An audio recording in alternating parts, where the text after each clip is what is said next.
I was in the first session in the other auditorium, and it was awesome. And then I come in here, it's the same exact spirit. Amen? I just thank the Lord because he saved me when I was 17 years old. But when I was younger than that, I always had a hunger for God. I remember when I was like 7 years old, I desired to go to church. I don't know why, because my family never went to church.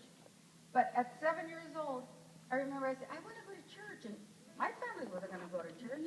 And I would get up early in the morning and I'd walk 1 whole mile. And I went to a Baptist church and I went to their Sunday school. And, you know, nobody ever talked to me. They just sent me, go to that room over there. And then the next Sunday I'd do it again and do it again, all by myself. Because I had a desire for God. There was no Victory Outreach back then. There was nobody reaching out to, you know, young little children like that. And as I got a little bit older, I still had a hunger for God. But nobody ever came and gave me the gospel. Nobody ever told me about Jesus until I was 17 years old.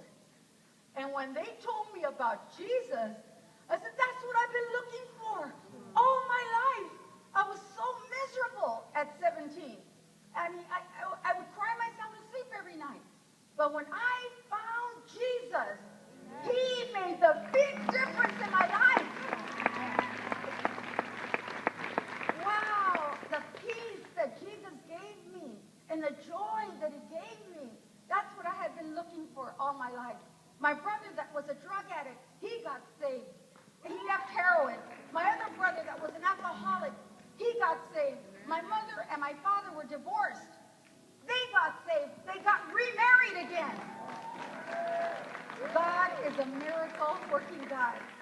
And at that same age of 17, I was in a meeting just like this, and Jesus spoke to me, and he called me, and he told me he had ministry for me, that he was calling me to do a work for him. No, I didn't think I had anything to offer. How many of you don't feel like you have much to offer? That's the way I felt. I feel like, what can he do with me? You know, from East LA. You know, what do I have to give Jesus? But if you want me, if you want to use my life, I told him, I give my life to you. That all I had to do was to give my life to him. And today you can see what God has done. Just by giving my life to him, he fulfilled the call, and he has done great and mighty things. So you never know what God's going to do to your life. Amen? You never know what God is going to do in your life and through your life. You may do greater things, and I pray that you do. May God bless you this morning. I love you guys so